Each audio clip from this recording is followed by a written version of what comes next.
On episode 351 of the Impulsive podcast, Bobby Lee made one single joke which completely wrecked the relationship between the three hosts Logan, Mike, and most notably George. He's not coming back?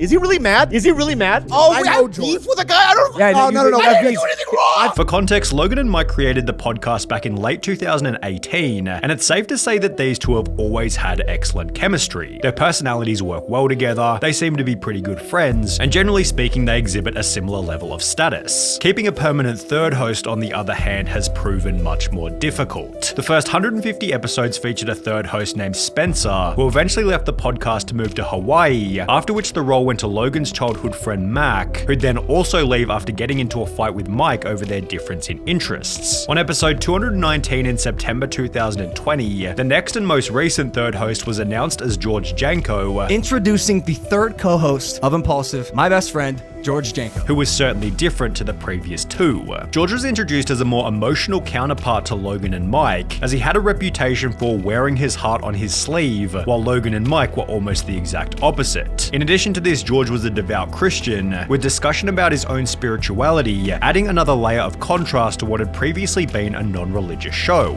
Outside of Impulsive, George practiced the art of stand-up comedy, although it'd be through comedy that he'd eventually meet his ruin. One thing was glaringly obvious from George's very first appearance. He simply wasn't on the same level as Logan and Mike. Logan has succeeded with everything from vlogs to Prime, while Mike has overcome his own set of challenges and has proven himself as a fantastic interviewer who meshes well with almost every guest on the show. George, on the other hand, has always felt a little too much like, well, just another guy who Logan met at the gym. Logan, I met him at a gym. George never had the chance to refine his interviewing skills to the same degree as Logan and Mike, which is only accentuated by his seating position to the right of the guest, making it much harder for George to engage in the conversation. The obvious imbalance between George, Logan, Mike, and usually the guest as well, leaves George with a needy personality and an overpowering desire for approval, leading to over-the-top questions and comments, often producing a clunky viewing experience. I need to know more about you. Like, how did you figure out that like this entertainment world was your calling? That's what I was gonna say. I said it, so. But I was gonna say. No, but I said it. No, it's good. It's good. I was already funnier than the kids around me, so I was like, I could tell the joke that they're gonna make fun of me, but even better. And I made it about myself. So I was like making fun of myself, like really self-deprecated myself. Generally speaking, George's attitude wasn't severe enough to upset any of the guests. However, on episode 346 with Shaquille O'Neal, George was slapped in the face with a bit of a reality check. For the first 11 minutes of the podcast, George didn't say a single word, leading Shaq to confront him about his lack of input. Hold on, you ain't gonna ask me a question? Oh, damn. He waits. He likes to wait until he's got the. Bro, Jeez. listen, man. I read the Bible a lot when they talk about David and Goliath. I've never seen a giant, and so like I'm literally just I'm a little taken. You've been sitting over here for 30 minutes and that's all you can freaking say? Fucking kidding me. Now he's not gonna say That's the shit. question. Jeez. I'm just sitting. Are you drunk? I have one question. Is there Okay, any thank you. chance I could, for 2 seconds, put these up so I can hear what's going on? Take them all. You don't have to ask Why the you asking producer. Dylan? Just take things off. Okay. After making the excuse that he couldn't hear due to his headphones, George sat quietly for another 11 minutes, after which he was scolded again. What the fuck are you doing here? Ask a question. Jeez. He's your partner? He's the newest. You might want to give him his 2-week notice. Ask the question, dude. Honestly- Jeez. You're just sitting here like a bobblehead going, Yeah. No, Ask the I'm so question. sorry. I didn't want to Okay. interrupt you because No, I go couldn't ahead. hear, but. Go ahead. And it's safe to say that this put a permanent dent in George's confidence. He'd already joked about how difficult it was to be the third host in the past, It's hard to be the third person on a podcast with, wouldn't with two say. very vocal main hosts. and after the Shaquille O'Neal episode, it was obvious that George's confidence had fallen off a cliff. And then recently, I've been just getting really nervous that I'm not doing well enough for the podcast anymore. Only 5 episodes after Shaq roasted George, Bobby Lee would join the show for Impulsive 351, during which one single joke would send the show into turmoil. The episode began with Bobby taking a little jab at George by suggesting that Mike was cooler, You have everything. Cool friends. So You this have cool friends like this guy? What about him? No. yet things became a little more contentious when George took it from fun to borderline aggressive. Some people just don't like sucking dick. Now turn around and know the wisdom I give you.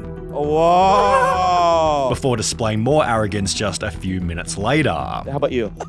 First of all, what's my name? Sensing George's clear insecurity, Bobby began to roast George whenever he got the opportunity. You have a girlfriend? Yeah. Unbelievable. Is that your girlfriend? Without fame, you wouldn't get that. Although the ultimate roast would come after George went on a 2.5-minute monologue about the struggles he faced in his life. And I don't mean this in a cocky way, but like, dude, this put me on a very strong map. And it made a lot of my avenues blow up. So I'm It's very like that's- blessed, but I didn't know I was gonna be here. So It's like that's... You done? It was just a long monologue. He was just waiting. Let me just say something. I loved what you were saying. It was just very long. Yeah, That's yeah, usually yeah, me. yeah, yeah. That's usually. But you know, I got what you're saying, and you really inspired me, George. Can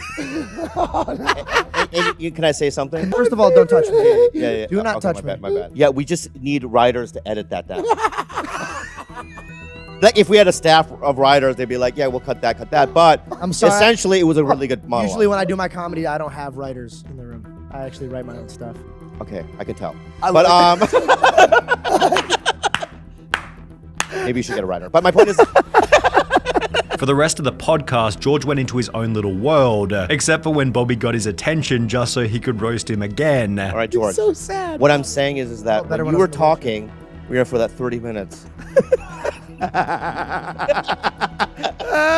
Eventually leading George to walk off the podcast, get in an Uber, and leave without saying goodbye. The episode received comments such as, "It's impossible to call yourself a comedian if you can't handle being slaughtered by other comedians, especially the Captain Bob himself." George tells everyone he's going to be the best comedian alive, but he can't take a joke from the legendary Bobby Lee. It's like a badge of honor. How does he think most comedians communicate with each other? I've always thought George thinks he's funnier than he really is, and when people roast him, he gets super butthurt like this generation. Things became worse for George after this video by Jamari gained well over 1 million views, leading George to address the criticism in the following episode of Impulsive by arrogantly stating that he enjoyed all the hatred. I love that people were just commenting and getting so steamed. It made me realize like, oh, I really don't care. I want it. I want to be in their heads more. Like, I like it. Love how George is trying to act like he's not heard about this when he had to leave the pod because Bobby Lee, out of all people, almost made him cry. Dude is a clown. A week after George responded, Logan appeared on Bobby Lee's podcast Tiger Belly, where Bobby took a moment to talk about George's behavior. What he did was unprofessional. Yeah. I was a guest. Yeah. He walked out on a guest. Yeah. If this guy right here walked out on a guest, he would be reprimanded. Before roasting him yet again. If you had walked out, right,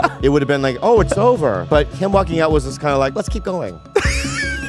Bobby and Logan then decided that they should get George on a call, Can you give me his number? You want to settle this right now? Yeah, I'm gonna call him right now. leading Bobby and George to fix their relationship. I want to apologize for my behavior on your podcast. Bobby Lee, you shut your mouth. I'm apologizing to you. I left you. You were our guest. I want to pull back my apology then. Because I do.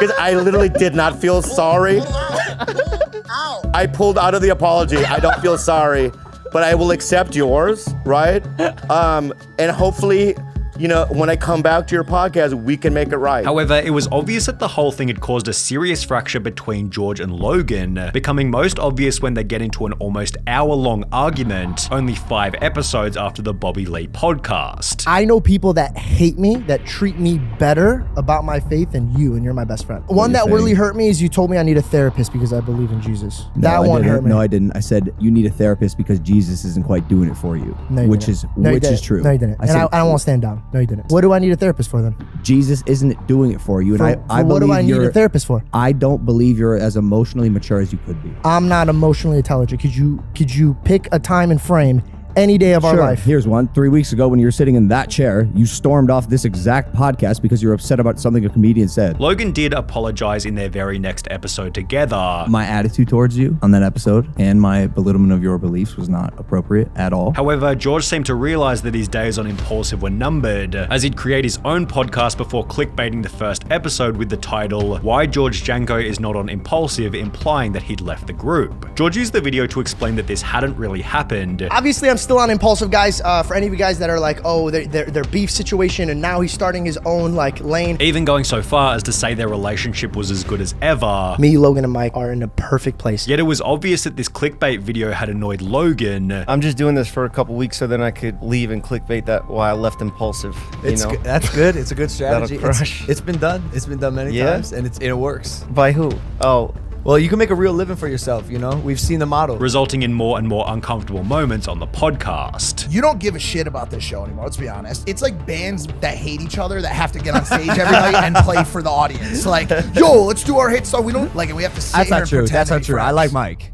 George, Well, he's about to You redeem don't say. He's about to. Only 3 episodes after comparing themselves to a band forced to play together, George disappeared from the show without warning, leading fans to speculate on whether or not he'd been booted. Mike refused to elaborate on the situation when asked by Aiden Ross. Why is Georgie not on Impulsive anymore? Is that like you don't answer that? No, I don't want to talk about that. Although only 1 month later on an episode of Jeff FM with Mike and Tanner Mojo, Tanner accidentally said this. We are the new Impulsive. I'm sorry. We are. It's fun. Y'all are having like a rebrand, like George is leaving. Like, this is it. At around the same point in time, George unfollowed both Logan and Mike on Instagram, which was followed by Impulsive changing their profile picture from this to this, as well as their banner from this to this. All of this had happened silently with no input from the hosts. However, on the 26th of April 2023, George would post to Twitter, "I wasn't going to talk, but now I am," implying that some pretty heavy stuff had gone down behind the scenes. Replies on the post encouraged George to keep the drama private, yet on the 31st of May, approximately 1 month later, another tweet was made stating, "To the Impulsive fans, I'm so sorry I can't speak about things, not my choice. I do love you guys, and for those of you sending me the clip of them talking shit, it's all love. I've already moved on from that toxic environment," confirming that he was no longer on the podcast. The post received replies slamming George such as, "Mate, you sat there not speaking for 90% of the time. What are we missing, your silence?" To which he'd respond by stating, "You think I wanted to be quiet, ha ha ha." Yet this kind of statement is representative of why he's unsuitable for the podcast. He cares way too much about how other people view him.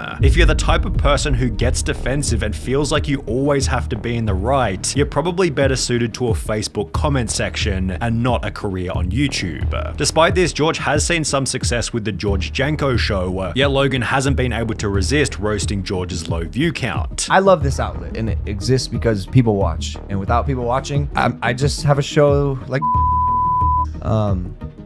Since then, George has stated that he simply wants to distance himself from Mike and Logan. I'm at a point right now where I want distance from both of them. I don't want anything to do with it, and I just move on. Which seems to be the best possible outcome for everybody involved.